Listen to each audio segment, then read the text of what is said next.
When I was in addictive relationships, I knew somewhere in the back of my mind that this person wasn't good for me. They weren't treating me the way that I wanted to be treated. But I still stayed with them. It was almost like I couldn't help myself. I felt compelled to keep talking to this person, to keep seeing this person, even though the relationship was causing me a lot of pain. These were addictive relationships, meaning they were relationships that were harmful to me, but I couldn't break away from them.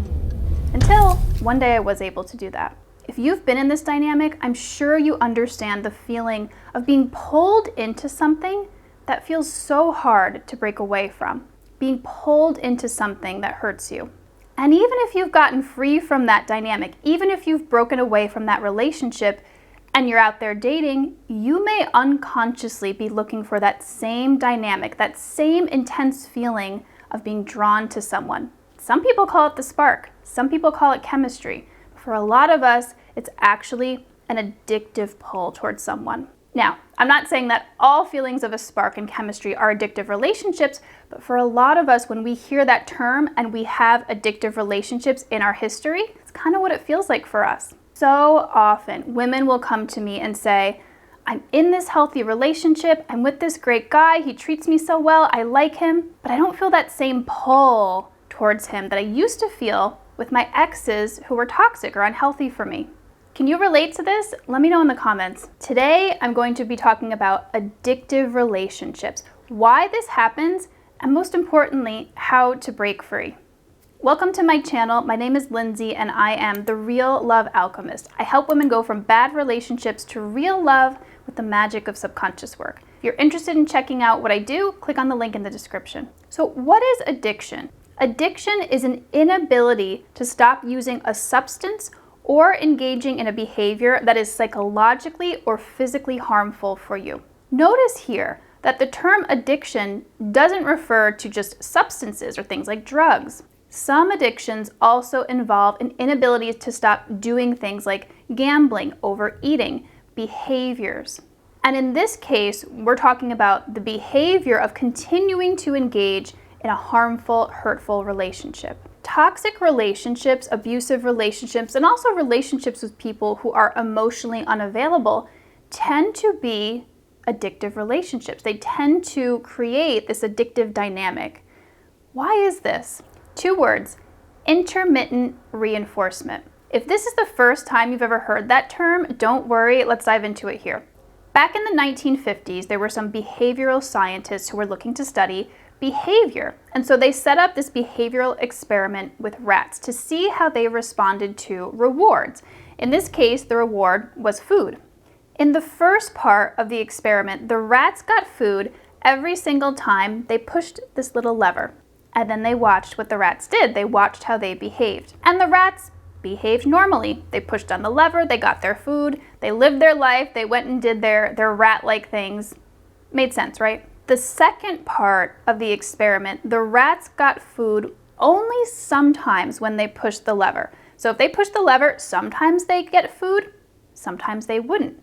The reward was inconsistent, or in other words, intermittent. The scientists predicted that the rats would just get bored with this. Like they would see that they were only getting food sometimes, and they would become disinterested in the lever and just move on and do other things. But that is not what actually happened. What actually happened is the rats became obsessed with the lever.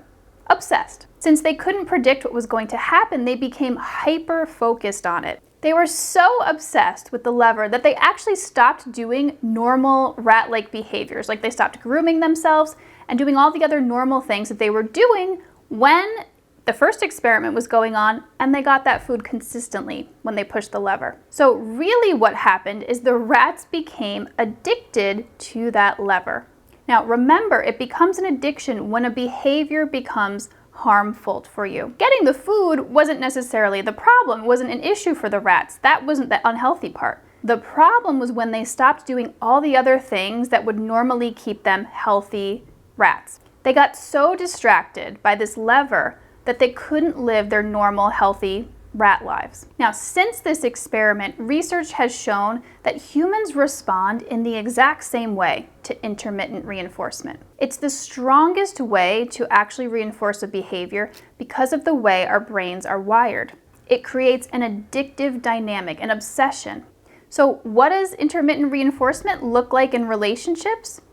Hot and cold behavior. Someone who's present and warm one day, but then distant and cold the next. It's the cycle of abuse where there's really good times and then there's really bad times. These are all the things that create addiction. And this feeling, this dynamic, this is not love. That strong pull that you feel towards someone, that is often addiction. I'm not talking about that quiet pull that you might feel towards someone who's good for you, but that really strong, forceful feeling almost at times, that's not love. It's that feeling of like, I can't help myself but be in this relationship.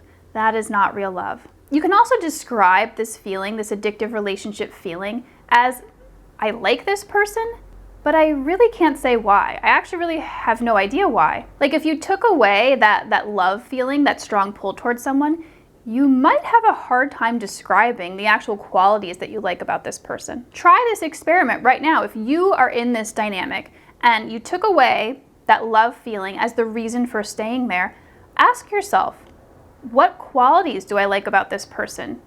Do I admire them? Do I respect them? And if it's hard for you to come up with those, you're probably in an addictive relationship dynamic. A healthy relationship looks a lot different and it feels a lot different. My relationship that I'm in now with my partner, I could tell you a million things why I'm in this relationship. I could tell you a ton of reasons. My past relationships, I couldn't say that. I would have had a hard time coming up with reasons why I actually was in this relationship, why I really liked this person. Being in a healthy relationship now feels like a choice that I'm making every day.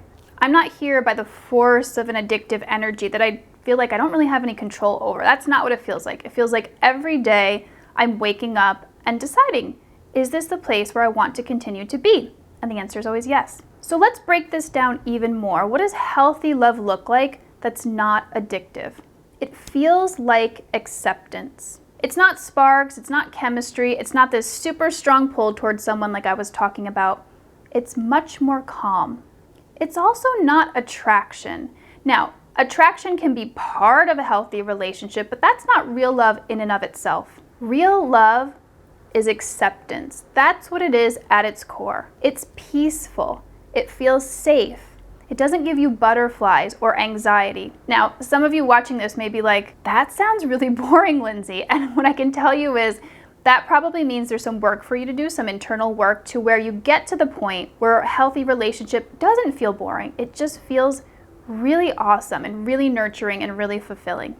And like I talked about before, a healthy relationship feels like a conscious choice to keep being in that relationship. It doesn't feel like you're there due to some unconscious force. You choose to be there because you feel loved, because you feel respected, because you feel safe. You're not there due to some unconscious thing that's unresolved from your past. So what do you do if you're in an addictive relationship dynamic, or you're out of that relationship, but you're feeling that really strong pull to go back to them? You heal the wounds that are making it easier to get pulled into that dynamic. And the best thing that you can do is start by getting help. You can't do this on your own. Would you expect someone who is addicted to gambling or someone who is addicted to alcohol to try to just white knuckle their way out of that addiction? You probably wouldn't, right? You would expect them to get help. You would expect them to go to a 12-step program. You would expect them to join maybe a group therapy program. You'd expect them to do something, right? You are no different in this situation if you are in an addictive relationship. This is what I specialize in. I help women to break free from these addictive relationships. And so this is really what I do in my Living Free Finding Love program. We release all the subconscious energies and beliefs that are driving that addiction so you can break away from those types of relationships. And most importantly, open your heart and feel comfortable with a healthy relationship. Remember how I talked about you might be saying, oh, that type of healthy relationship feels kind of boring? This is where we do that work. We release the stuff that's making it feel that way so you can let that healthy love in. If your addiction is being fueled by a lack of wholeness within, we work on helping you to feel more whole. If it's being fueled by a trauma bond and that intermittent reinforcement, we release the energies that are keeping that trauma bond in place so that you can break free. If it's being fueled by a belief that this is as good as it gets and you'll never find love again, we rewire those beliefs so that you know deep down that this is not as good as it gets and you can have a healthy relationship.